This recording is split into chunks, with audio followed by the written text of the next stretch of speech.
Hello, everybody, and happy Saturday. Welcome to Movie Couple Live. I'm Wendy. I'm Dustin. And this is a show where we talk about everything in the movie news world and pop culture and some more geeky stuff, whatever you can think of. We also are covering some spoiler reviews for Loki and the Bad Batch.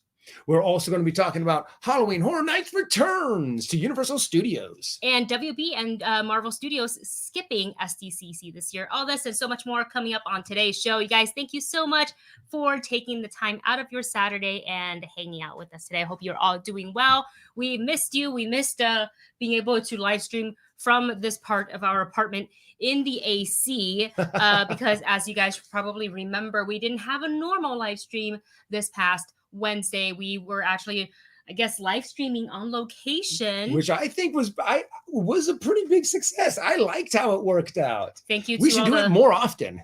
Well, like I'm saying, like an excuse to go to Disneyland and live stream. Disneyland's very expensive. We're not sure if we're going to be able to go back for the rest of the year, but regardless, we did have a good time live streaming from the park. So we hope that you guys enjoyed watching, and sorry for the impromptu, very not structured show. Not saying this show is structured in any way. We try, but we also get derailed very easily. So before we go ahead and get started, we have a couple of announcements coming up before we dive into topics here. So let's see. That is not the new announcement. We have our spoiler review for Black Widow that is going to be available for our Patreons, the $3 tier Patreons or patrons, and I'm going to be publishing that tonight. So if you are a patron of ours, thank you so much for your support, and you can look forward to that spoiler review on the Patreon page. And again, we only have 2 tiers on Patreon. We have a $1 one for general support and $3 one where you get the videos. Yep. I mean, that's pretty much it. Yeah, we're pretty basic on Patreon, but we just wanted to be able to show our appreciation and say thank you for everyone who does help and support us. It does help a lot. Yes. Oh my gosh, I just saw my notes and we said we would do this before we started. And we didn't do it. So while Dustin's doing that, I'm going to go ahead and go into the chat and check out this super chat from Marvin. Marvin, thank you so much, as always, for your, for your support. We so appreciate it. Marvin writes, missed last week. So given implication of the LC final, HBO saying no to number 2, not surprising. After skimming through Shadow and Bone, let's name the stag Yahima. Both deserved much better. YouTube CGP Gray. I'm guessing the YouTube CGP Gray is the recommendation that you have for us. What is the LC final? LC on let me know, Marvin. You don't have to send in a super chat to just let me know. But go ahead and type it in the chat so I can see it. Okay, so Marvin says, it seems they implied there would be new oppression with roles reversal due to magic and balance dynamic. That was called racist for just pointing out, imagine the hell HBO would get. Oh, Lovecraft. Oh. Is that part of the reason why it was canceled? That's maybe, it might have been just a little what is that called? A little too divisive for HBO to be comfortable with going into that realm. And they're kind of like, we were able to, talk about it in the first season of Lovecraft, but going that far in the second season, it might have just been the fact that HBO wasn't comfortable with taking that big of a dive into a series that went that deep into racial content. Kind of a thing, if we're talking about things that have actually happened, but now go a step further to where, in a sense, you now have, because, should I spoil Lovecraft at all? Quick little spoiler. Okay, yeah, I was going to say, go ahead and give them the spoiler warning. Spoiler warning for the end of Lovecraft. I should put up a something happens to where white people are no longer able to use magic, but Black people are.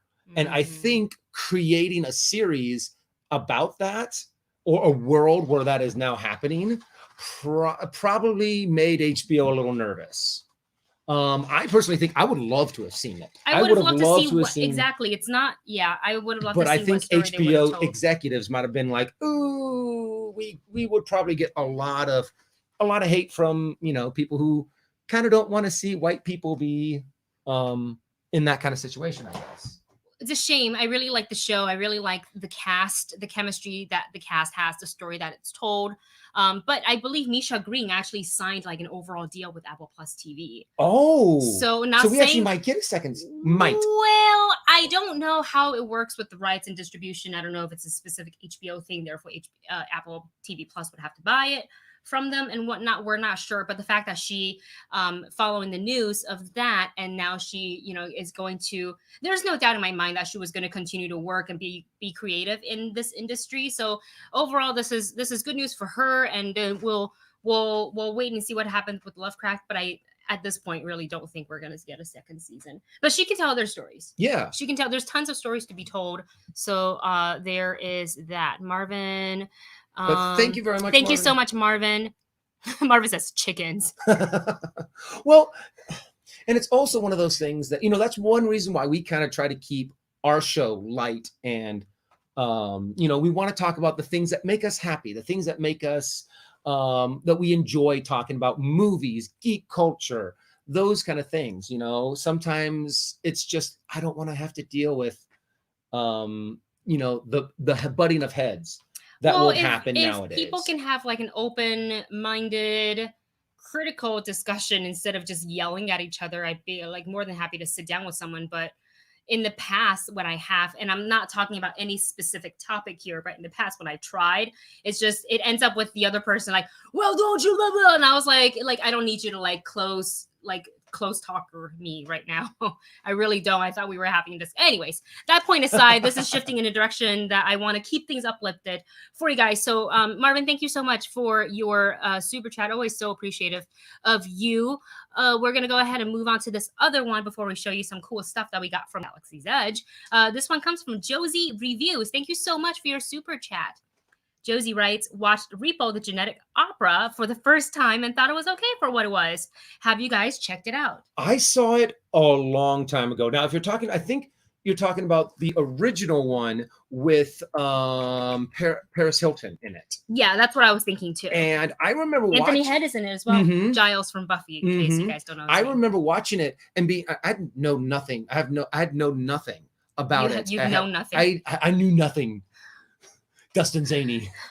And then I watched it. I was like, this is really good. I liked the music. I liked the story. I liked the visual of it. And also the idea of what would happen if a big corporation was pretty much the only surviving hope for people's, for this mass organ failure kind of a thing, and how much power they really would have. I also heard about the movie that they made that wasn't so good. But the opera I loved. I remember seeing it on there was a theater down in like Temple City that did kind of like a Rocky Horror screening of it.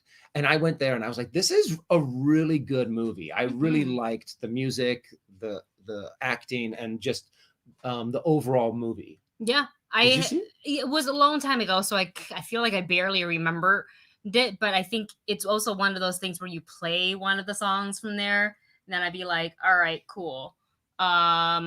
Yeah, I liked it. I thought it was pretty good, actually. Didn't they do another one? Like they tried to reboot it? Yeah, and that was the movie with I can't remember his name. What was that one? In it. But I don't remember that one being good. I was excited about it at first, and then I just heard so many horrible things about the movie. So I was like, I'll save my money, kind of a thing. I didn't hear a single good thing about it. I don't remember it at all. But I would have to look up. There's a big name. There's an A-list actor that was in it. Is it the Repo Man, or am I? It was called Repo Man. Yeah, that's what I thought too. That was 1984. Does no, not sound right. It was Repo Men, plural, I think. Men. Yeah, and it had to deal with the repo men who actually went out and took the artificial organs back out of people who couldn't pay their bills. Okay, I do vaguely remember that, but I don't think I saw Ah, Jude Law. That's right. Forrest Whitaker? Yeah, there were some Liv pretty Schreiber? big name Well, actors in there's some there. actors in there. Yeah. Well, I think the only part I don't remember I watching remember it. someone saying that they thought was funny was they were like doing a tour of the facility for like for the public, and there was someone there in a costume called Mr. Liver. Yeah. And of course, all the kids were going up and just beating the Mr. Liver up. And for someone who's done costume characters, it tickled a funny bone for us because it was kind of one of those things that you're just like, oh, the yeah, best that B is movie so ever, reality. says Hanja. That's funny. Oh man. Well, if you haven't seen Repo the Genetic Opera, watch that. I'm sure you can find it anywhere on VOD at this point. It's actually pretty good. Go ahead and give that a try. That and also Reefer Madness. Reefer Madness. Not the old black and white one. The one but with the Kristen Bell. The one with Kristen Bell. That happened right before they opened on 9/11, I think. And after that, they were like, well, I guess our show's over. Oh my gosh. Talk about terrible timing. Tragic. Oh, poor New York. All right, guys, we're going to go ahead and jump into our news flash for today. So let me go ahead and put this little thingy up. And first topic up, let's talk about the What If trailer.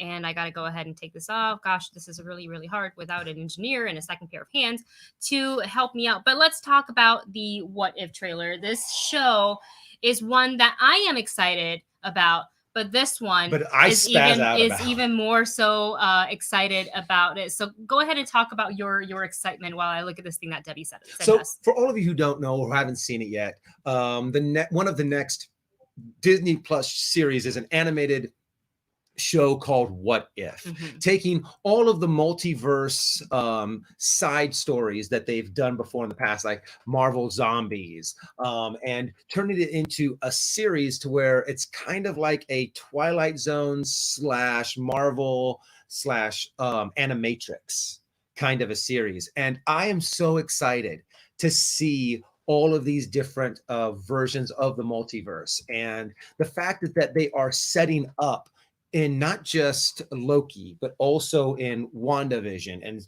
Spider-Man Far From Home. They've been setting up everyone's expectations for the multiverse. Doctor Strange, the Multiverse of Madness, is just making me so excited to think not only are we going to get this season 1, but they could keep on going and give us so many different seasons of What If, and the fact that it's all narrated by the Watcher. Oh my gosh, he has such a cool voice. For anyone who's seen Westworld, he just has that amazing, deep.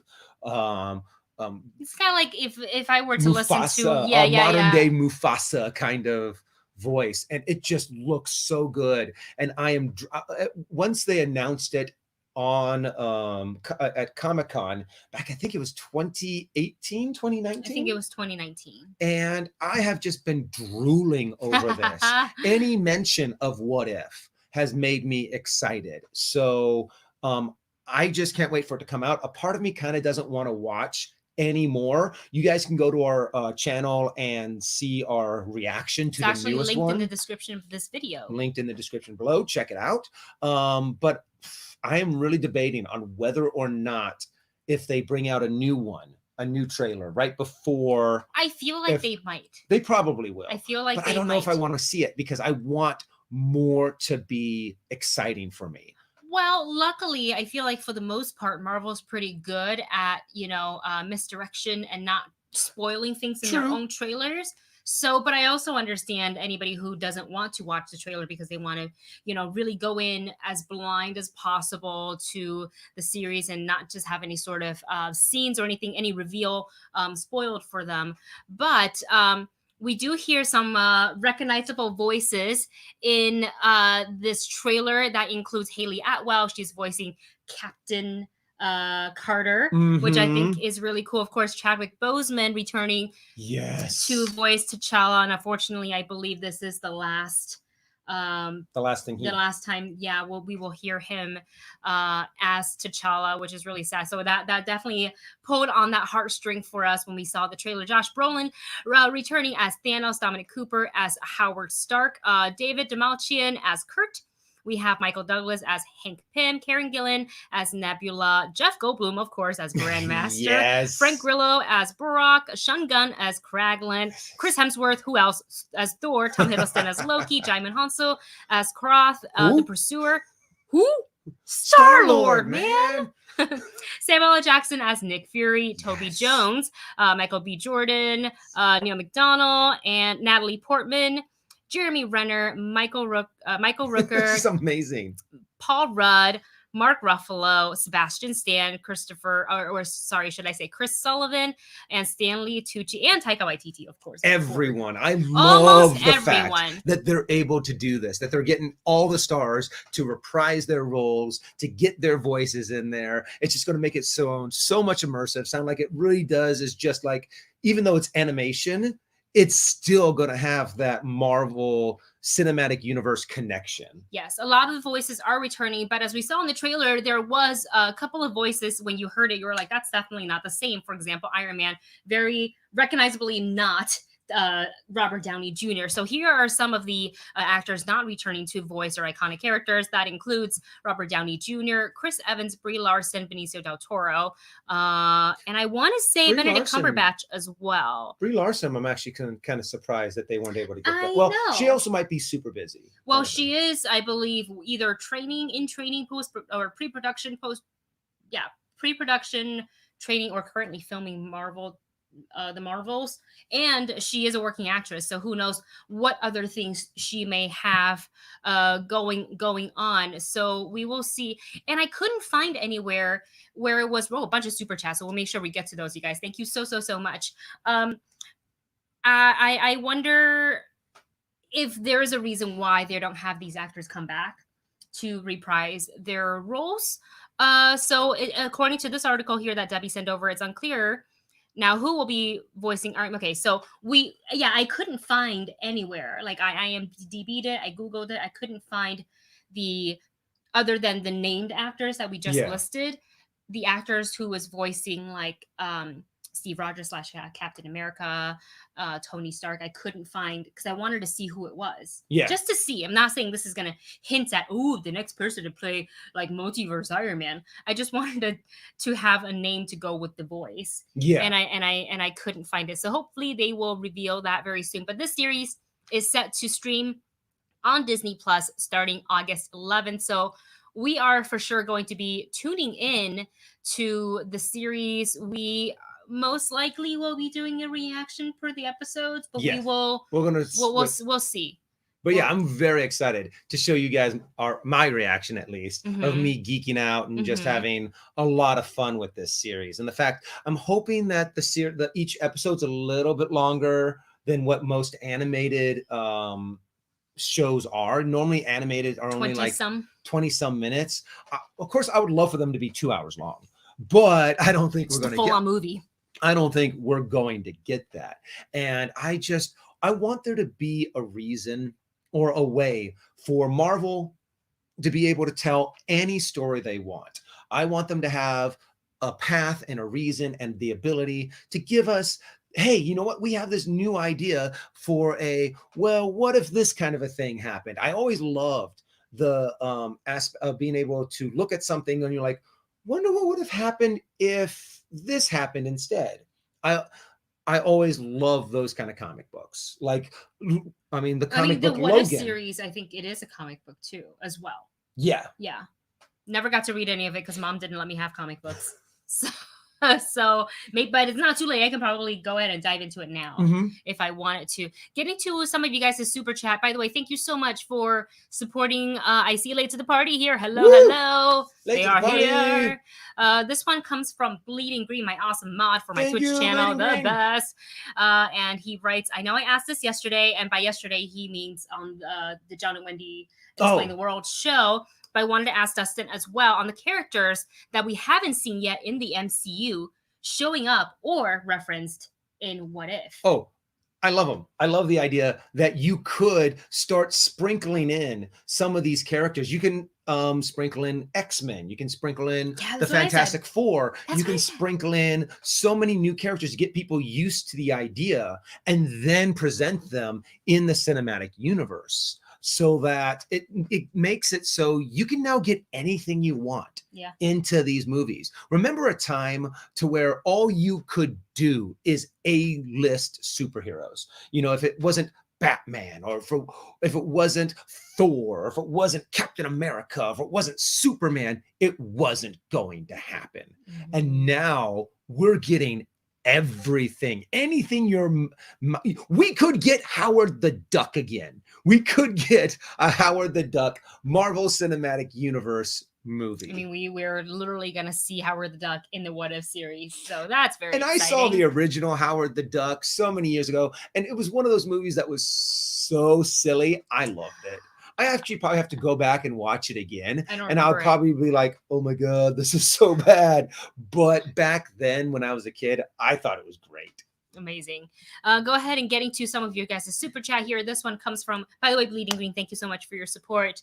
This one comes from Ronnie Dodge, who writes, hi guys, hope you're well. I definitely think it makes sense with no DC movie stuff at SDCC because of DC fandom in October, and it's going to blow our mind. I'm so happy you brought this up. That is certainly one of the topics that we're going to hit next. And before we get to that, let's go ahead and get to this next super chat from Amr. Amr, thank you so much. Thank you, Amr. Amr writes, hey guys, long time no see. We've missed you. Hugs, virtual hugs. Virtual hugs. What If is going to be insane. Literally anything can happen. Writers are going to have a field day with this one. I would love to be a fly on the wall in the writer's room as they start bouncing ideas back and forth. I imagine these are all, you know, comic book fans. They've read probably a lot of comic books growing up. And it just, you know, as even from when we're kids to now in like full adulthood, we still, as fans, like that kind of imagination and like, what if? Yeah. I don't feel like as humans as well, because we're curious creatures, it doesn't go away. And, you know, because it's a whole made up universe, things can happen that's out of the realm of reality. So you always can say, but what if this happened? Yeah. What if Steve never rescued Bucky? What if blah, blah, blah, blah, blah? You know what I would love to see too? Is since Marvel and Star Wars are owned by Disney, I would love if What If Marvel explodes and is a huge success, we could get a What If Star Wars. Because then what if on the last Death Star, Darth Vader didn't actually die? Luke was able to save his life, resuscitate him, and bring him back. You now have Anakin Skywalker back in the fold and trying to bring the Empire down with inside information. What if Luke died and it was Leia that had to go up against Darth Vader? Millions of what ifs in the Star Wars universe. And I would love to see that as well. Yeah. And the only way that's going to happen is if Marvel What If is a huge success. That would be really, really interesting, wouldn't it? I mean, if this series does well, actually, before I spit that out, take it back. Maybe they're doing the What If series because it is based on the comic books. No, that is Star Wars doesn't really have anything quite like that I know of.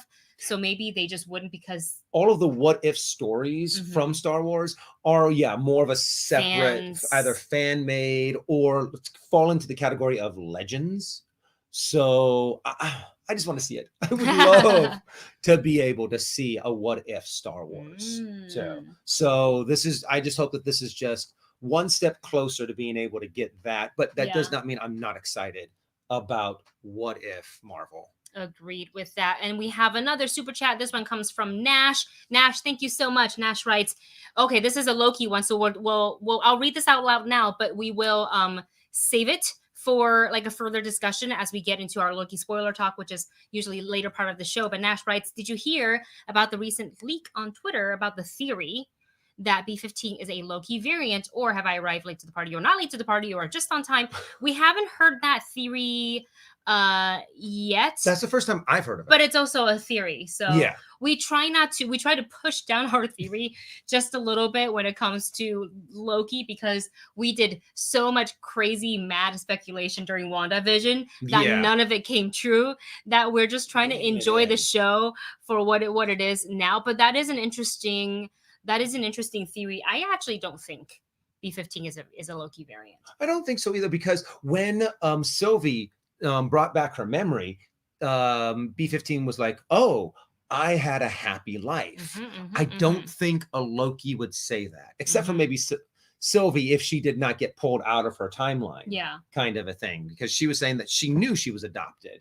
So there are, I mean, it could be possible, but it doesn't quite seem to fit. Yeah, I would have. I would love to read like the thread on Twitter if I can find it. I'm sure I can after this show to see exactly what is being said about and why that theory is about. So, but thank you for letting us know. We'll definitely circle back to that when we get into the Loki spoilers. And another super chat from Bleeding Green. Oh my gosh. Thank you so much, Bleeding Thank Green. you so much. Speaking of Howard the Duck, Leah Thompson, who starred in it, has thrown her hit in the ring to direct a reboot. Ooh. She seems to be serious. That would be great. Leah Thompson. She is fantastic. I remember she visited Collider once for, I think, like the one-on-one with Christian, like the interview show. Oh. And then she complimented me on this like top. I don't even remember what I was wearing.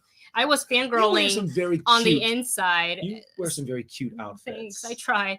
And I don't remember what I was trying to internally fangirl over the fact that she's like standing within like arm length of me, and then she paid me a compliment and I was like, what? Thank you. And then just like the rest of my like encounter with her was just a blur. She was very nice. It was really cool. I mean, why not? Yeah, right? even she starred in it. That'd be cool. And yeah, that's awesome, Bleeding Green, that you also met her at a con. And that's sometimes when you get to see. Had not hit. What? No, nothing. Sorry. That's when you also do get to see some, how much joy they actually have on meeting their fans. So, and if they're a sweetheart to you, then it kind of shows that, they seem to be a good soul. So it's nice to hear more good experiences with certain celebrities. Oh. Okay, so here is regarding the Loki variant, B15 being a Loki variant. This is what MK Songbird has written in our live stream Discord discussion. I got a tip from a social media influencer. This is a Twitter thread, not mine that I'm it looks like maybe is it Twitter? No, I think that's Reddit. Apparently they downloaded the wrong image from this list. They were trying to post Kid Loki and they got B15 instead. Well, that's a big difference. They don't even look. Whoops-a-daisy. There we go. Thank you so much, MK. And this reminds me, if any of you who enjoy our show, enjoy the discussion, and you would like to join us on our Discord, I'm going to go ahead and post our Discord invite link into the chat right now. It's only available for like 1 day. Not the invite link is, the Discord stays up for, But yeah, so in case you would like to join us for further discussions on Discord, we discuss anything from movie news to TV show reviews to sharing pet photos and what food we're eating, and it's all encompassing. And there is really there's a couple of rules, but they all generically just say, look, don't be a dick. Don't be a jerk. Be nice to people. Agree to disagree, and let's be nice and let other people have their opinions and their likes, and let's move on. So let people like things. Let people like things, and if you disagree, then you know what? Disagree and just don't be mean about it. That's all. All right, you guys. So we hope to see you guys in Discord. Should we go ahead and move on to the next topic here? Yes, moving on. All right, moving on. Oh, while we are here, though, did you want to show off some of the spoils of our adventure? Yes. So because I showed it off on Twitch, so some of you guys have seen it, but not everybody has seen it. When we were at Disneyland, we paid a visit, obviously, to Galaxy's Edge. We got to ride the Rise of Resistance, and somebody visited Doc Ondar's Den of Antiquity like 3 different times because I couldn't decide if I wanted to splurge on the lightsabers of one of my favorite characters, and Dustin actually convinced me, like, when is the next time we're going to come back? And also the shopkeeper didn't help. She was like, we sell out pretty quickly. And I'm like, all right. In fact, I got an update today that the Ray lightsabers, which when we were live streaming from the park, some of you guys saw, we showed it in our live stream, is actually sold out right now. Yeah. So the new Ray lightsaber with that was a hefty lightsaber. Yeah, that's a hefty lightsaber. But should I go ahead and hold these up? Mm-hmm. So after 3 different visits to Doc Ondar's, after a lot of convincing, we ended up taking home the Ahsoka Fulcrum. No, these are the Clone Wars lightsabers. I don't know why our thing is being kind of weird. You see how we're kind of slow. I'm gonna go ahead and fix that. You can show these off. And what I love about these, and one of the things that really made me go, Wendy, you've got to get these, is how insanely light they are. And one of the coolest things that I loved about these lightsabers is that they can actually be multiple colors. So when you turn it on,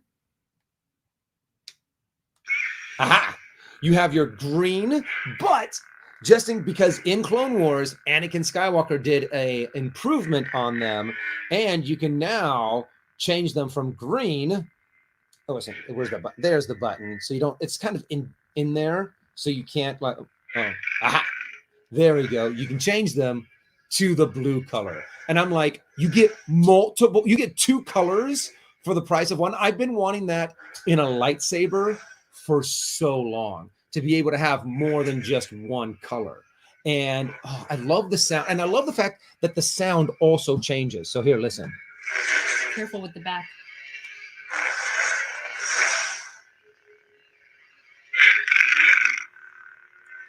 Yeah, that's the classic Ahsoka saber sound. It sounds amazing. But here, watch. Okay, so.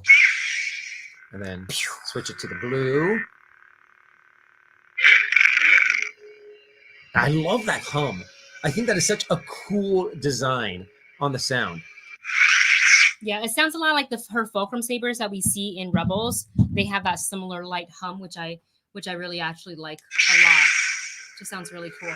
But for this specific hilt, I actually like seeing it in green, just because that's her the original saber's color. So yeah. I have wanted these sabers for a really, really long time. So when finally it was announced that these were being made, not just by Galaxy's Edge, but also by Hasbro Pulse, I was like, oh my gosh, which one do I get? The downside for the Hasbro Pulse one is that there's only one that you can get, one saber, but at Galaxy's Edge, you get two. So we ended up getting it, and now I can't buy anything else for the rest of the year. Well, Wendy also wasn't the only one who got something from Galaxy's Edge. I saw this, and I was like, this is super cool. I love... Can you pause that so it's not sucking up our... Oh, here, I can also just take it off there. And we're back.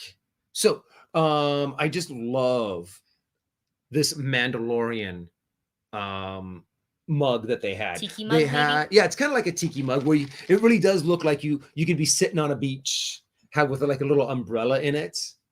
But it'd have to be something that's like really kind of rough, my kind of a thing. This seems like you would have more of like a really strong drink in there. Yeah, another.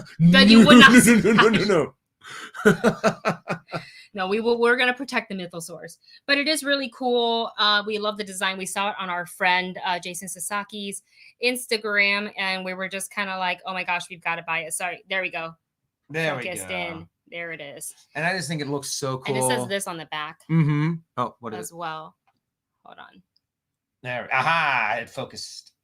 Mandalore Outer Rim. Mm-hmm. So this was Dustin's buy. This was my buy. A Star Wars, and then tons of food. Yeah, lots of food. We even brought some food home, and I think we're going to start doing that on a regular basis. Well, we don't. You say this, but well, and I'm assuming that we're going to go back sooner or later, kind of a thing. Not this year, but probably not this year. True. Yeah. But anytime that we do go back, I want to make sure that we always bring home some food from Disneyland. Yeah. So because being able to we just brought home a turkey leg and we put it in the fridge and we ate it the next day for dinner. It was still absolutely delicious. Yeah. And you can still taste the nostalgia in it. Mm-hmm. I mean, it's not just the fact that it's a delicious turkey leg, but the fact that it really does have like that Disney nostalgia flavor. Yes, absolutely. So we had a good time. We wanted to kind of like show you guys what we got because we didn't live stream the part where we bought it because I literally spent half an hour on that third visit to Doc Ondars to make that decision.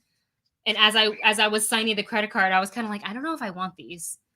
Yeah. Well, it was funny. Then came home and held them in my hands and cried a little bit. And that's funny because that's exactly what the lady at the store said. She was the cast member at the store. She was like, you're going to have a little bit of buyer's remorse right now. But as soon as you get home, you're going to be like, oh, so excited. And this is amazing.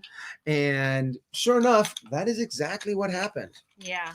So, all right, you guys, we're going to go ahead and stop playing with our toys and move on to our next topic, which is SDCC. So let me go ahead and put that little banner up here. Sorry, 1 second. All right, so we've got the Comic-Con at home schedule has been revealed, and again, it looks like they're staying virtual this year. So in person is not happening, and they're taking the form of a digital event that is called. They did this last year as well, Comic-Con at home. So I thought though earlier this year we had talked about how SDCC is holding some sort of an in-person event in November, right around Thanksgiving time, and that was a little weird, and we still don't have exact detail on that, so I should probably look it up later on just to kind of see what's up. So normally though, San Diego Comic-Con happens in San Diego at the convention center, and it's over usually like a late, this year is late July. I feel like in the past it's been like mid-July, like middle of the month. But in any case, this year it will be held between July 21st and July 25th. Now, here's the special edition. This is the in-person one, smaller supplemental event that will hopefully be in person if conditions permits, and that's going to be November 26th through 28th, which that's a rough date for people. Yeah. For Thanksgiving, for people who would need to travel to see their family. Now it's kind of like, well, do I do this or do I do that? Which one do I want to do? Do you make the whole family come out and just celebrate Thanksgiving a la Comic-Con? Honestly, I think that's probably going to bite them in the butt. Is the fact that, yeah, people are going to be like, oh, I want to go, but I can't choose Comic-Con over family. Correct. Kind of a thing. So there's probably going to be a lot of people who are like, I don't want to see my family and go to Comic-Con. But some is not most, and Savage. Most is not all. Yes. So I really do think that they're planning on this to be a small event. It's them dipping their toes back into the idea of having a big convention once again, and being like, okay, we want a time to where we know we're not going to get that many people, so that we can handle it a lot easier. Yeah.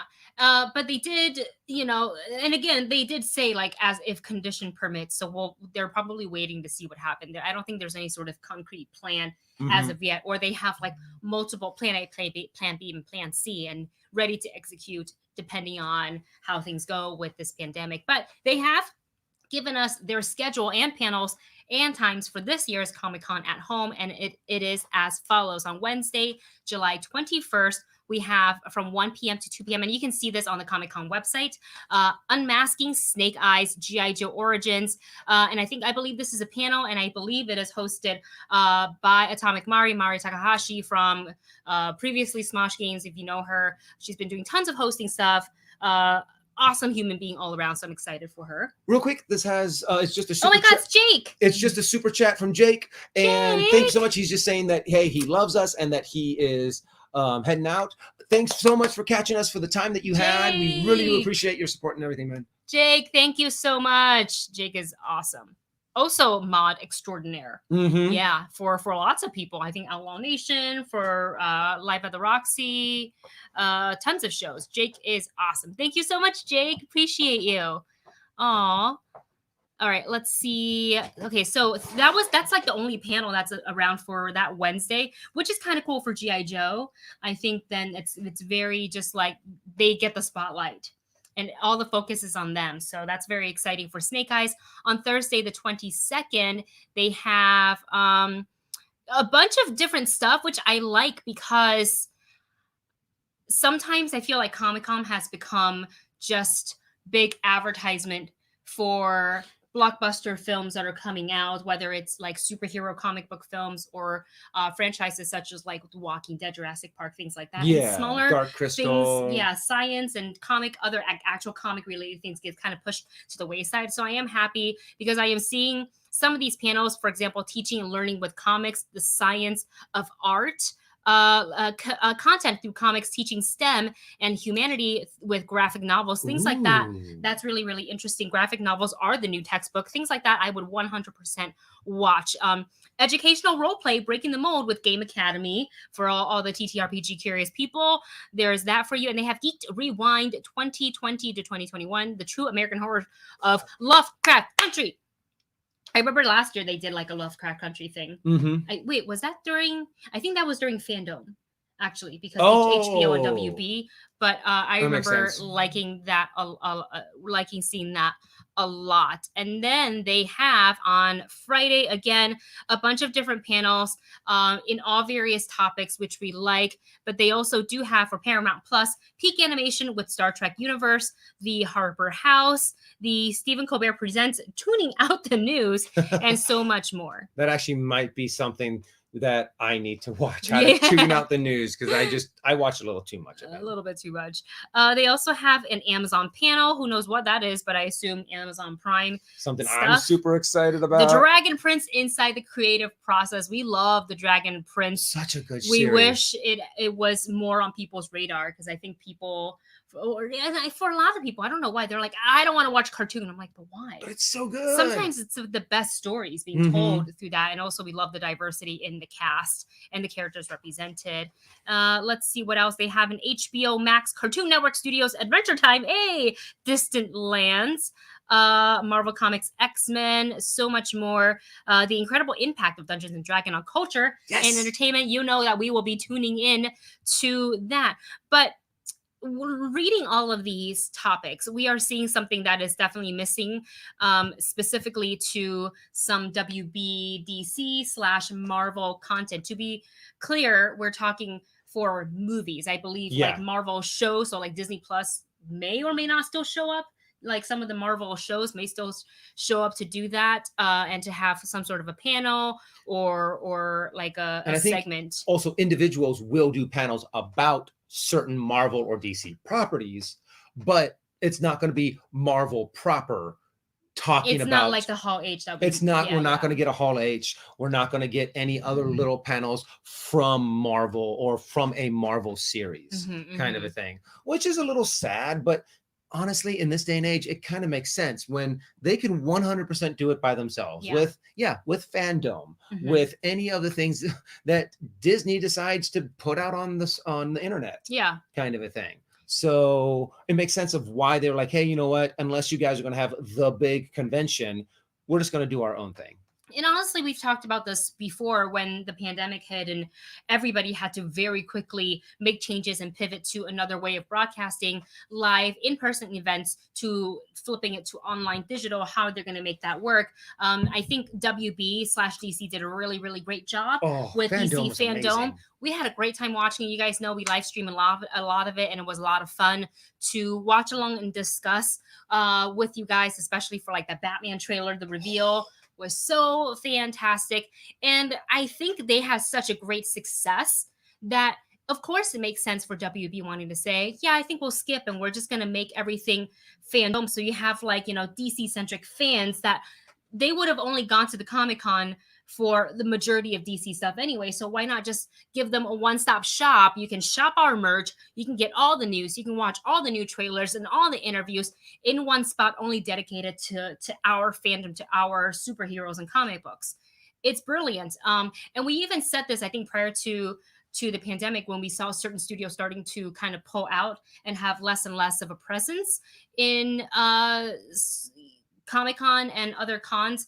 So Marvel, it would make sense for them to also do the same thing, because Disney has a huge convention called D23 that is not just Marvel, but it's all Disney. So you get your Disney and Pixar animation stuff, theme park news, Marvel news, Star Wars news, and now with 20th Century that they've absorbed, there's also all of that as well. So they can very much do their own panel. And I will say, having gone to D23, it is fantastic. We're big so Disney fans. I'm sorry.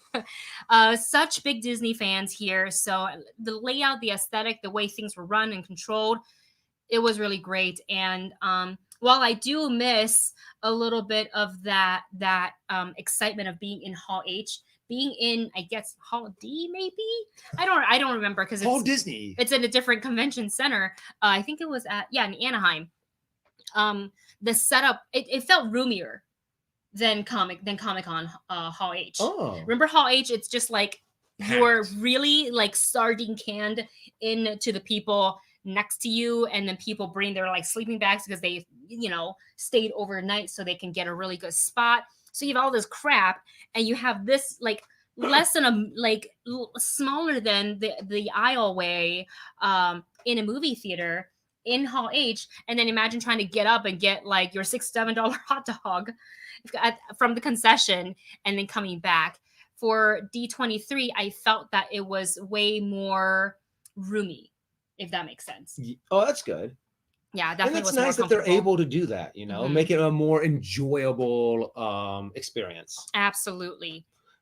Let's see. I think, did I miss any other? Oh, yeah, we do have a few super chats that we did miss. There's two on the top. The first one is Candles Jr. That's the most one that we have missed the most of. All right, here we go. Sorry that we're getting into it so late. Here it is. Thank you so much for your support. Thank you. Have you ever read Amalgam Comics? Would you love to see DC and Marvel make an Amalgam movie? I feel like Marvin Martin have sent in something similar before. I mean, at this point, I want to say yes. I think for comic book, I think the possibility is more likely ever than before, just because of how broad it is now. Like it's normal to see a comic book movie in theaters. Maybe it's a big Marvel superhero that everybody knows, or maybe it's a lesser hero that people know, but there people are going to show up to it. So I think now at this point, if you make an Amalgam movie, people are going to either go to the theaters and see it, or there's other platforms too to make these type of movies. You can do an Apple TV Plus, you can do a Netflix, you can do, if it's Marvel, they could put Disney it on Disney Plus. Yeah. There's HBO Max, there's Paramount, there's Amazon Prime Studios. There's so many options for a movie and or TV show as far as distribution goes. So yeah, 100%. We have not read the comics, but we can 100% also see if there's enough interest in this. And the right people attached, it can happen. Well, and also this is the thing. I know for the longest time too, people have been saying, "Oh, this whole comic book craze is going to end soon." Superhero fatigue kind of a thing. The problem is that comic books is just another form of literature. It's a more visual form of literature, but it would be kind of like saying, "Oh, this whole novel into a movie thing is going to end soon." It really is. The comic book genre is so broad that it fits in so many different kinds of stories, not just superheroes, not just sci-fi, it really does encompass everything, to where 300 was a comic book movie, was a graphic novel. So I think that the more we get, the more that we're able to just kind of expand our horizons into different forms of literature, comic books included. The more we can get, the better, because it's already a testing ground for stories that people like. And if you already know that you're starting off with a story people like, you're like, okay, cool, we can make a really good movie out of this. Yeah, absolutely. Because comic books and graphic novels really do transition pretty well to movies. Yeah. Or to video, whether it be animation or live action, because comic books and graphic novels are such a visual genre to begin with. Yeah, absolutely. And we have a couple of you guys chiming in the chat here. Kaleidoscope writes, I personally think Amalgam Comics storylines can't be incorporated when both MCU and DCEU will be at their prime. That is, when they have no more individual storylines left, and both DC and Marvel ends. Well, I don't know if we're going to see like the end of that. I think there's so many superheroes and there's so many stories to tell, but they can certainly, you're right. Maybe because they have maybe planned out to, who knows, phase 6 at this point, because they're always like, they have to stay ahead, right? And make plans and changes just in case things like the pandemic happens, and they're like, how do we shift? So I feel like it probably have come up at least once or twice in in conversation. Yeah. We don't know. Our Wi-Fi is being a little weird, so apologies if our connection is a little weird. I just saw a little icon pop up on my StreamYard being weird, so we apologize for any lag that may happen. We have another super chat from David who writes, "Hello, have you seen the new Witcher trailer for season 2? It is awesome. What do you think?" Let me go ahead and take this bottom banner off so people don't get confused that we're talking about stuff that is not pertaining to the ticker that's going across the bottom. So we know that WitcherCon have actually started. I think it kicked off yesterday. Dustin and I have we've watched a lot of, I think, a few episodes, 4 episodes in or something like that. I don't remember. We have not finished the whole series. You've played the game. Yes. I have not played the game. Nonetheless, we like the show. We like the way, obviously, like Henry Cavill, we think is perfect casting. But we have not watched the trailer for season 2 yet. So unfortunately, we don't have like the best answer for you. But I assume if it's, still in that world, same style, same team, or most of the same team working together, I can only imagine that the trailer probably looks amazing. Mm-hmm.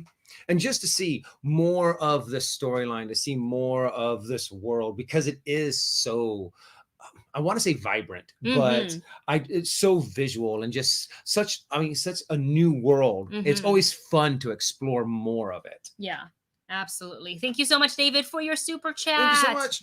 And going on to the next one, this is from Hello What 890. Thank you so much. And it says, off topic, Star Wars personal fun. They restocked at Saberforge in Oregon. Ooh, the Temple Guard Battle Staff double saber. Whoa. R.I.P. your wallet. Indeed, temptation is real.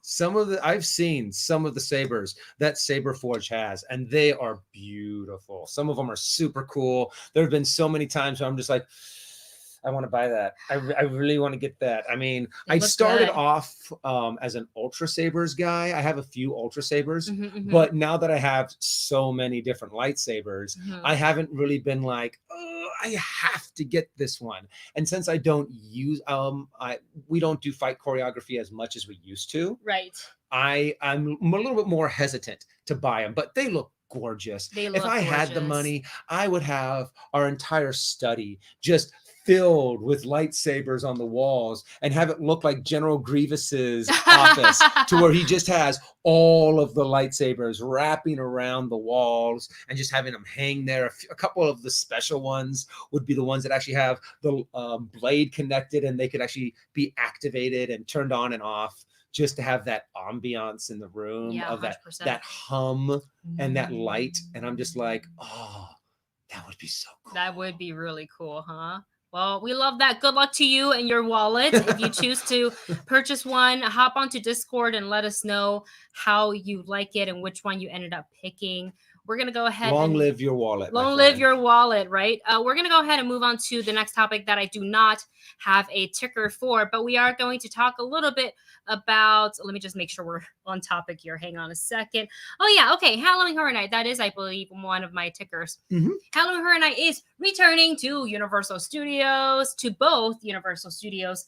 So as we saw in the news, and we talked about this, I want to say we talked about it in the past, Universal Studios Orlando have announced earlier this year that they are ready to welcome guests back to their horror event, Halloween Horror Nights, and theirs is going to center on Jack, which is the clown. So like, even if there was no pandemic, you can bet that I will not be traveling to Universal Studios Orlando because I don't like clowns, and I will not put myself in that situation unless I absolutely have to. However, very recently, Universal Studios Hollywood here on the West Coast have also announced that officially Halloween Horror Nights is back for this side of the country as well. And we had a feeling they would be back. They just weren't making any announcements as of yet, but I knew they were building the mazes. Now, we don't know what mazes there are, with the exception of one. They've teamed up with Netflix to bring us this spookiness. The Haunting of Hill House is going to be one of the mazes, and this is, of course, they're teaming up with Netflix for The Haunting of Hill House. If you've seen the series, you know that it is spooky and scary AF. There is no detail on if they're doing just the first show, or if they're going to tie in the second show as well. I imagine that they would focus on the first one, which is really, really scary. This is something to watch in the daytime and not at night. And if you choose to watch it at night, then good luck to you. And I guess you might be, if you're like me, you're gonna, all the lights in your house is gonna be on, and just get ready to pay that electricity bill because it's gonna be expensive. But this is exciting because I see it as like a very classic haunted house at Halloween Horror Nights, which to me are some of the best mazes. I think what was it? Was it Insidious that they ran like that? Really good one. Was fantastic. That's less you like had gimmicky. A scare actor friend with you when you went through Insidious that was just losing his mind. Yeah, my friend who is, if you guys are familiar with Halloween Horror Nights here on the West Coast, they have like the Chainsaw Brigade, which they open, opening ceremony, they kind of come at you with the chainsaw. And at night they do what it's called the chase out, and they have the brigade lined up on the street, the roadway, whatever you want to call it, that serves as an entrance and an exit into and out of the park. And they stand there, and there's a captain usually, and they will signal the rest of the brigade, and they all fire up their chainsaw at the exact same time. I've watched them do this chase for years, and I still don't know how they all fired up at the same time, because I know they're not wearing earpieces. They were actually, in fact, having to wear earplugs because the noise is so loud from the chainsaw and obviously the people screaming around them. And how do they see the captain's signal? I don't know how it's coordinated. It's fantastic. You see people lose their mind. But my friend who went through the maze with me is a part of the Chainsaw Brigade, and I had no idea that he was going to be so scaredy. Like, I had to pull him through the maze. I'm like, come on, let's go. He goes, not that one, not that one. I'm like, well, you know these people. We work with, as characters, we worked with them. I mean, I cry laughed out of that maze, and then we made him do it again. Like the second time, we're like, let's go again. And he's like, no. We're like, yeah. Let's go.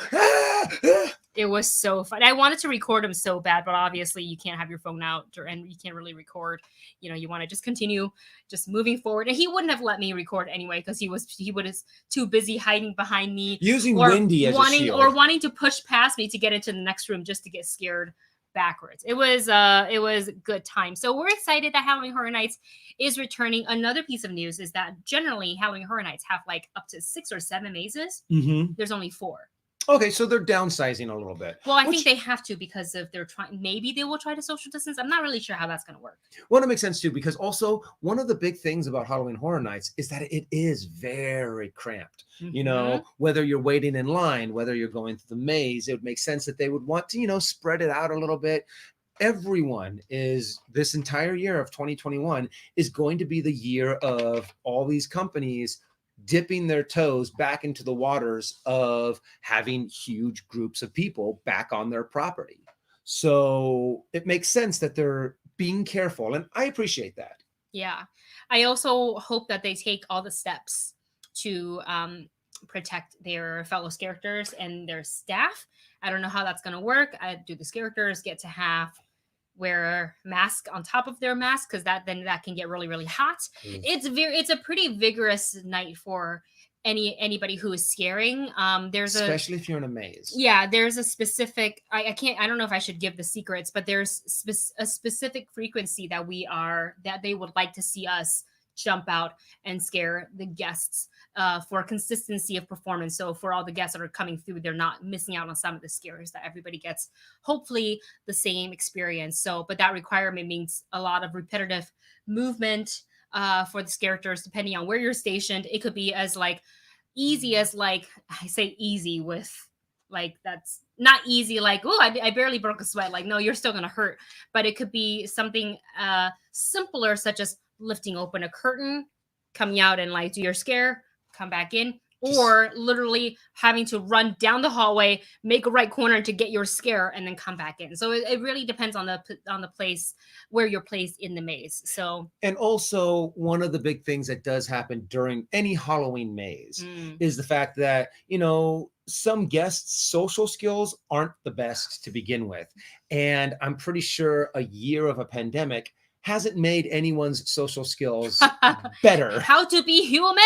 So our ability to be human hasn't gotten better. So I'm also just hoping that, they have plans to be able to deal with people whose social skills have gotten worse. Or guests that like to be aggressive. Yeah, people like to come in and play tough and be aggressive, and you don't scare me, and then wants to get physical with this character. I'm like, the whole point of coming to an event called Halloween Horror Night is to get that little bit of like rush of like, oh my god, I'm scared.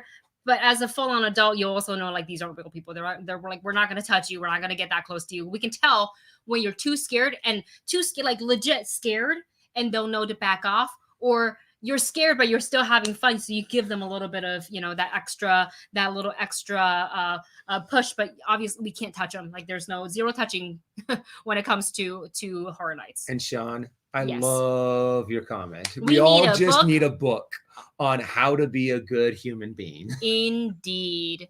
Because after this year, I have to admit, my social skills are not as sharp as they used to be. How to be human? Mm-hmm. How do I do this? Behave in public? How to talk to another person in person? How? We kind of turn into bring ham, please. Who's that comedian? Brian Regan. Oh my gosh! Yeah. So if any of you get that stand-up comedian's reference, I'm just trying to get through life without looking stupid. Not doing so well. I mean, that's most of us. So let's be honest here. Debbie says, then there was the Josh McCouga Scare Fest with Collider. Poor guy. Poor Josh. I want to just buy him all the treats in the world and be like, here, what can you eat? I will buy you all of it. I'm so sorry that you were going through this. A part of me felt so bad for him because one, I'm like, oh my gosh, the stress and the terror and the anxiety that this guy is going through must be terrible. But I was still laughing, and I'm like, I'm a horrible human being for laughing at your suffering. Oh God! And I was just like, I wanted to give him a big hug. He's a very good sport about it. Just want to say that. All right, guys, we're gonna go ahead and move on to our final news flash topic before we dive into the Bad Batch and Loki spoilers. And this, I didn't have a ticker for this one, but we are talking about the new Switch that has been unveiled. So this is not do you remember when a while back people were speculating the rumors, we're going to get the Nintendo Switch Pro? So this is not quite that, but it is a slight upgrade from the current model of the Nintendo Switch. So this is the Nintendo Switch OLED, I think is what you're saying. How we're going to say it. So it is a brand new system, and the main selling point is that it does have a 7-inch OLED screen, but it's been confirmed there is no upgrade to the CPU or to the RAM, which is kind of something I was hoping that they would have. Yeah, to have a little bit more of a beast, a little bit more power. However, it does include for physicality, a wider kickstand than the current model. There is also enhanced audio, which is nice. There's a new stylish dock, as you guys can see right now. That's up on the photo there. And they have a wired LAN port, which surprisingly didn't make it into the current model of the Nintendo Switch, but they will have it in this one now. And so if you don't have a Nintendo Switch currently and you've been thinking about getting one, we say you might as well just go for this one. It is priced at $350. There's no exact announcement date, I think. Oh, actually, no. I think you can actually get this in October. I want to say I read that somewhere. I can't not remember. So this is not quite the Nintendo Switch Pro that everybody was kind of theorizing and speculating that we're going to be getting, but you do get this really cool wider kickstand. The current kickstand right now on the Nintendo Switch is like an 1.5 inches long, and it's really weird in comparison to like the length of or the width of the kickstand to the actual width of the Nintendo Switch. Like, it's not very stable. I'm very careful when I use it. Most of the time I just don't, because I feel like it's a little wobbly. So I do appreciate the slight upgrade, but I would have liked to see more CPU and RAM in this. It is pretty. A part of me is kind of like, you know what, I'll just wait for the actual upgrade kind of a thing. I think the next one will be just a brand new system. Oh yeah, true. I don't think this is kind of mirrors the release model of this. It mirrors the Nintendo DS, right? Because we had the DS, Then with the 3DS. Yeah. Then there was the 2DS. Well, and then there was the 3DS yeah. XL, which we both have. Yeah. And sure. still have. I was playing Animal Crossing on that for a while because I couldn't get my hands on New Horizons. So I was like, I'll just play the older model. I think this is also more for the people that use this as a portable device. For people who use the Nintendo Switch for more as a gaming system on the go than people who will play it at home. So if you're one of those people who actually do use it a lot more out of your house, this is probably a lot more appealing. However, we don't really use it that much out of the house. Most of the times it's in its socket, it's in its place, and we're either hooking it up to our computers to live stream, or we're playing it on our home TV. Yeah. So I kind of find this to be not enough to get me excited to buy a new Switch system. If you're one who's been looking towards the Switch and you plan to use it as a portable device, it kind of competes with itself with the Switch Lite. Yeah. So I'm kind of like, if you're going for that demographic of people who are using this as a more out of the house device, there's already something that kind of does that for a more affordable price point. Yes. As well, and different colors too, because they have different colors for the Switch Lite. Yeah. So yeah, if you don't care about plugging it into your TV and having it on a dock, then by all means save your money and get the Switch Lite. But this one, if you want, a better screen, a better audio, if you like the display, I do like the aesthetic of the white dock, because it does look pretty looking cool. at it from like if we were to have it on our entertainment system, it kind of looks better in theme next to our other gaming systems, like the black and white theme, because the Xbox is white, the PS3 we have is black, and if we ever get to upgrade to PS5, it'll be like the black and white as well. Yeah. So it would aesthetically look really nice that way, but that's not enough to convince me to go out and get a whole new Switch when I already have a perfectly working one that does not need an upgrade. The only thing that we might get that's new is new controllers, because the drift on the Switch controllers that we have right now is getting pretty bad on both. It's terrible. Too. I did the update.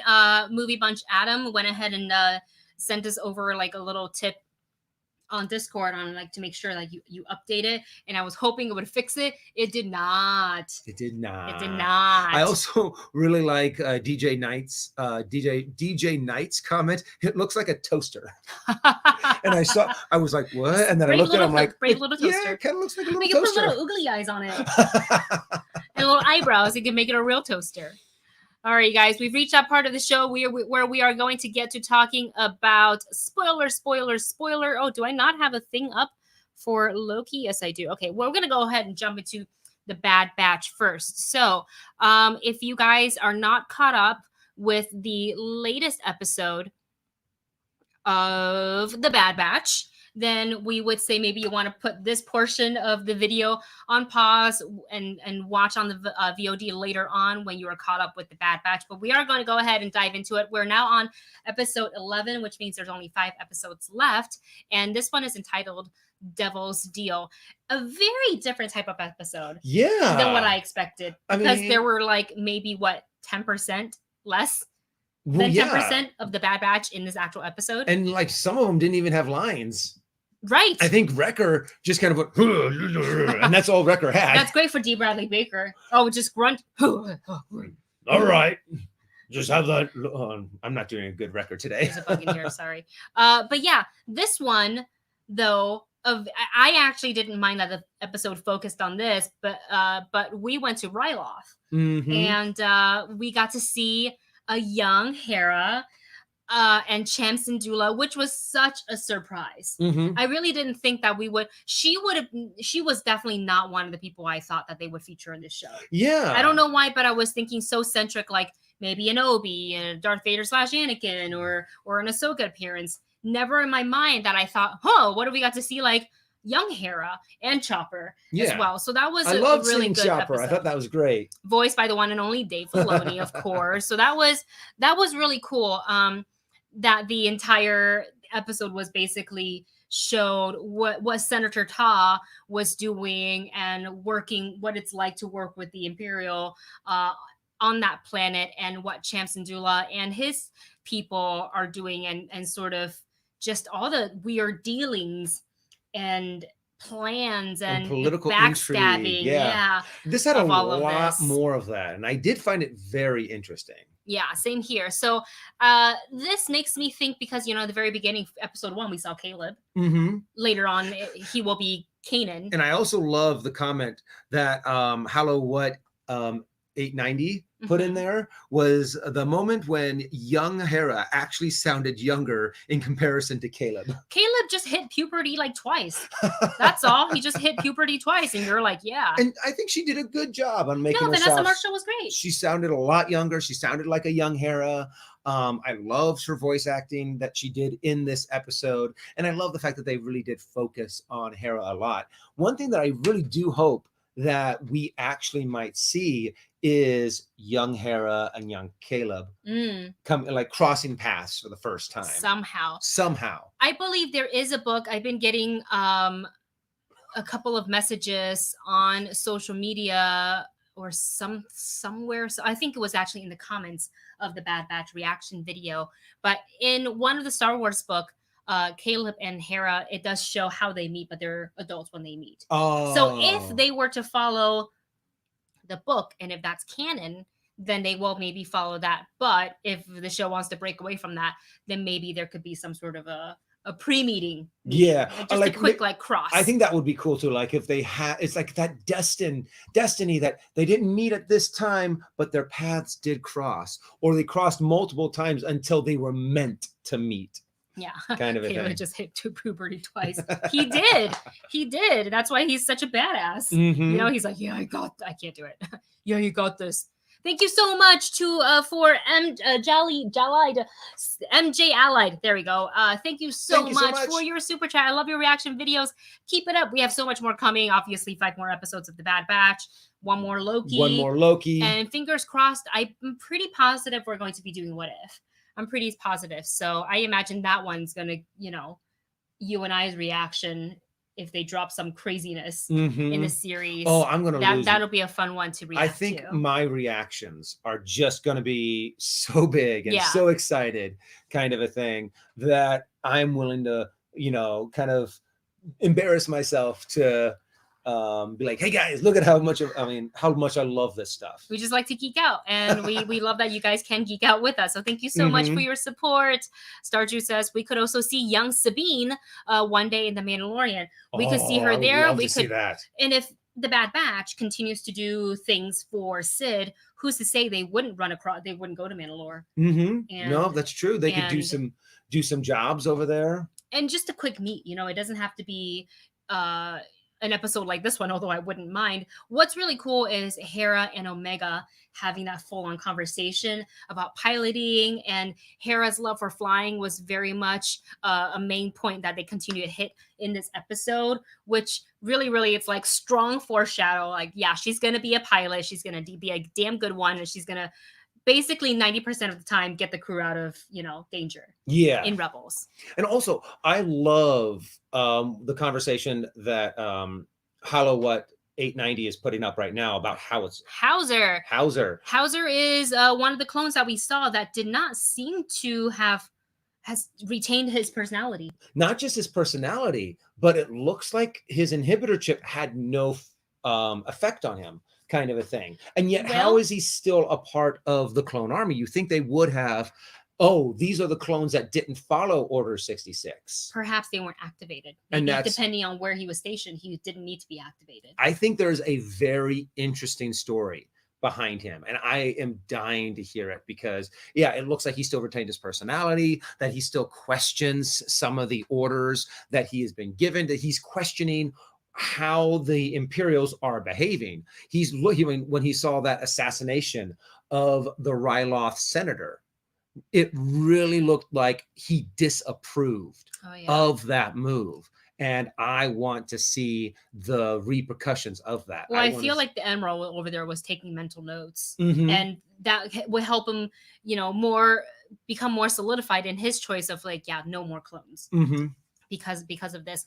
What we think about this episode is that this is going to be a 2-parter. So I can only imagine that in the next episode, we will continue this storyline, but the Bad Batch will be more involved. So this was a setup for the Bad Batch to have met, and Hera and Omega to have met. And then because Shams Syndulla is in danger, somebody is going to make another call to Sid and say, you got to help us out. We're in trouble here. So depending on what it is, we can't wait to see next week's episode. I have a feeling it's going to be a fun one. Mm-hmm. Super excited. And also it makes sense because the Bad Batch still might be in the area when they call for help from Sid. Because they just dropped off all of that stuff. Right. So they could be on their way back, and Sid's like, hey, they are hiring you again, and since you're already out there, kind of a thing, if you want to take this job and go back, you can cut down on the expensive gas, kind of thing. Like, okay. Yeah, you keep talking. I gotta switch this over real quick. So I'm just really excited about where they're developing, how the Bad Batch enter in. Do you think it's going to be Hera that calls them back, or because what is it? Well, she was the one that got away. Yeah, she is the one that got away. So it would make sense that she would contact Omega. Mm-hmm. But how? Did they exchange phone numbers? Maybe Omega slipped her phone number. Hey, give me a call. I want to learn more about piloting. Now. We're BFFs. Call me, text me. Did you know that flying's more about a feeling? If you want to reach me. Mm-hmm.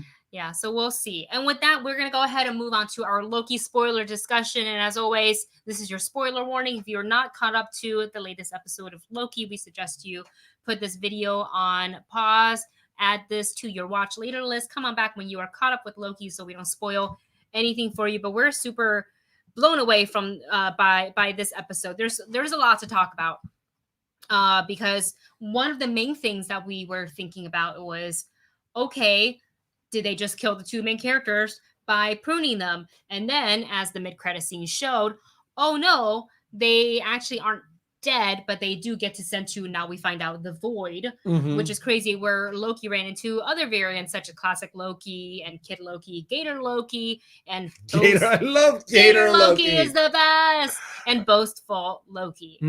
So this was a really fun episode. It explored, it was a bit of jumping back and forth between the TVA and the Void. And what was interesting in the Void is that there is this giant cloud, which reminded me, and some people said it too in the comment section of our reaction video, it reminded them of the lost smoke monster. But that is a Goliath that looks very huge, very intimidating, and very destructive. Like it doesn't need to do anything. It just kind of passes over and everything is like rust and damaged and destroyed, which is crazy. And I love that one moment where Tom Loki, we have to say now, like Tom Loki whips out his daggers and he's like, I'm gonna go and start cutting it up and start attacking it. And then you see that battleship fall down and it just and they're like, fire. And then Loki's like, okay, then no, we are gonna run. We're gonna do something else. So upon meeting the other Loki variants, they kind of find out about each other's Nexus event. Kid Loki drops the bomb. I kill Thor. We're like, okay. We also got a little glimpse, and we'll talk about that a little bit later, the Easter eggs. But we did get to see Frog Thor. Throg? Yes. Throg? Is that how you would say Throg? it? Yeah. So actually, I don't believe, I think I was corrected on that. Somebody said that due to so there was a sticker on the jar and it says like T300, I can't remember the number, but that was when Loki turned Thor into a frog. Oh, okay. That makes a little bit more sense. And there could be very much different variants of Thor out there as well. Yeah. That they've had to capture and prune. But I do love that they added just, little Easter eggs in there. The Thanocopter, the giant helmet of Yellow Jacket. There was, what else was in there? The King building. Yes. That was on the previously, the one that was going to be Avengers Tower. But I remember all of the theories that they were like, oh, Loki got sent to a reality where the Chitauri won the Battle of New York. And we find out now that it's more of a dumping ground. And it was, it's very well hinted that is actually Kang's tower. Which then I don't want to theorize. I think it's really dangerous. Nope, true. For us to like tinfoil hat. But like, is that just another hint at perhaps we're seeing Kang the Conqueror, or are we not? We don't know. It could be a red herring. I personally don't believe we're going to see Kang the Conqueror by the end of this season. Mm-hmm. I just don't see how this is how they're going to introduce Kang. I think if they're going to properly introduce Kang, it will be in a movie. Yes, It will be in a movie, or have like just an end credit scene like they did with Avengers, to where all you see is like the first glimpse, the Thanos kind of a thing, to where, and that's all you see, and then you get the main introduction of Kang the Conqueror in one of the MCU movies. Yeah. And flying back over into the TVA, we've got Sylvie and Renslayer. She's like, you're gonna tell me everything. Renslayer, honestly, being as scared as she seemed and threatened of being pruned, because she very much knew where they go when they get pruned. She knows that they don't actually die. So she'd been kind of like, there's a lot that she's definitely playing close to the vest. Her and Miss Minute are both playing close to the vest. So the rest of the TVA agents do not know this. She knows, but she's also like may not know everything. It really seems like she has not an idea who it actually is behind the TVA, even though she knew that the timekeepers in that room weren't real. It seemed like that, but she still wants to find out who it is exactly at the top. But it didn't seem like she wants to overturn them or like demand answers or something like that. But Sylvie, upon being kind of cornered, realizes, hey, if they're not dead when they are pruned, then I got to go where they go, so I can try to help them and, go through the void to the end of time to find. Basically, this is her motive this entire time, is to find who is behind the TVA, who's behind all of this, who built this, who is calling the shots, this and that. And they found the entrance. They found the entrance. It was very Wizard of Oz, as it opened up with the proximity of where Loki and Sylvie are, kind of like smaller. If you look at like a screenshot of Wizard of Oz, it kind of very much had that same look. They've had some cool Wizard of Oz like ours. Sorry, my apologies. The Wizard of Oz kind of, what is that called? Similarities. And I think that's really cool. I love like when they take inspiration from other pop culture moments or other pop culture properties. And the green obviously totally makes sense as well. So we love that. And obviously a very fun moment for Richard E. Grant getting to yell glorious purpose and using his powers. So one of the things that Tom Loki said was that we're stronger in here. We're stronger than we know.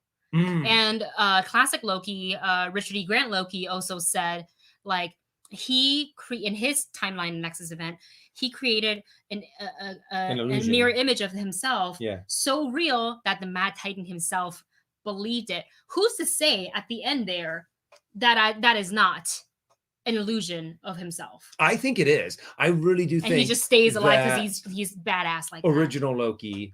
That he projected himself in the middle of the illusion to make it look like he was making the illusion there, so he can have his glorious purpose moment and still survive it. Yeah. I mean, that is a very much a Loki thing to do. And that Loki, that's very much of what he does. Yes. Kind of a thing. And I just love that it gets our, juices flowing. I'm like, is he really dead? And that's our theories. Honestly, that's Loki. Is Loki dead? How many times have we said that? Yeah. Or we thought he's dead and he's not. Loki actually never dies. What did Richard E. Grant Loki say? Like, it's like, what we do is we survive. Yeah. And maybe that is exactly what he does. He survives along with Kid Loki and Gator Loki, and all the other variants of Lokis are fighting it out. And their President Loki, which is cool to see. Boastful Loki did a little double crossing upon being double crossed, which was hilarious. It was very Loki. That and then got double crossed himself. So such a great moment. It's very Loki. Another Easter egg that I thought was hilarious that that Noah mentioned was the Thanos copter. And I love it because I remember seeing that image from a really old comic on a video that I watched going Thanos copter. And sure enough, they made it happen. They made it happen. Fantastic. There's so many little things that they were able to put in there just for fan theories. I mean, not fan theories, but just for fan service and just for fun. Yeah. We have a super chat flying in from Candles Jr. who writes, my theory about King is I don't think he's the villain right now. I think he's a prisoner being held by a very old evil Loki, which a lot of people are saying King Loki could potentially be the one behind this. I really honestly don't even know what to expect for the final episode because there's a lot we got to wrap up, right? As they're walking into this, like Sylvie and Tom Loki managed to enchant Elias, but I don't know how they're together, they're stronger, and they're definitely stronger in the void, but how long does the enchantment last before they can safely cross over into that castle that we saw? Yeah, true. It might be like, he's enchanted, go.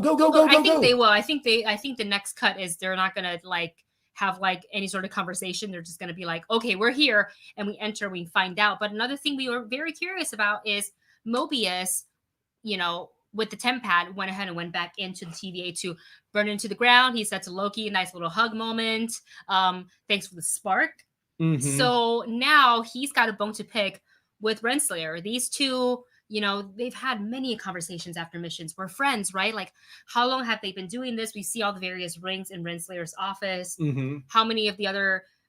is that from how long they've been working together, or we were kind of speculating like different variants of Mobius coming in and out? We're not sure about that. Again, that's speculation, but he's definitely is going to be demanding some answers, and all I want for him at the end is to get his own jet ski. Yep. And we just see him just coasting on the water. What was that? What? You didn't hear the loud boom boom? No. If there was a big boom, I thought Navi would be a little bit more jumpy. Well, she was deep in her sleep, but I heard something weird. But none of our security cameras are going off, so I guess we are okay. So yeah, back to Kang the Conqueror, back to Kendall's Jr.'s super chat. It's very possible that again, Kang may not be the main person behind everything. But this leads to maybe the introduction of Kang. Perhaps. I don't know. We will see. So you guys, we obviously have one more episode, left of Loki. So make sure you are tuned in early Wednesday morning to our reaction if you decide to stay up and watch Loki like we crazies do. But that reaction will be up on our channel. So if you haven't already, make sure you are subscribed to this channel. Turn that notification bell on so you don't miss any new videos as well. And we do so much more than just TV show reactions. We have trailer reactions, movie reviews, we have vlogs. I'm still working on that Avengers Campus vlog. I really want it to be out next week because then I have 2 more to edit after that. So it's just getting very behind, as well as I think we taped another trailer reaction for American Horror Story. Mm-hmm. So that will be coming out next week as well. So with that said, I think we're going to go ahead and sign off and end today's live stream. We've gone a half hour longer than planned, but we had just too much fun talking with you guys. Oh yeah, about this. This is what happens every Saturday. We always say like, oh, we're gonna do this, and then this is the time. And then a whole bunch of news comes out. And we want to talk about the news, yeah, and then we still got to talk about like Loki talking with you guys. So make sure you like, share, and subscribe. Thumbs ups and subscriptions really help us out here on YouTube. I think we've just recently hit 44.5 subscribers, which is insane. So we want to thank all of you guys for your continuous support. Hope you have a great rest of your weekend. We will see you guys on Wednesday for another live stream, and we will talk to you then. Thanks, guys. Bye, everybody. Bye. Talk to you soon. Say bye, Navi. Bye, Mammal.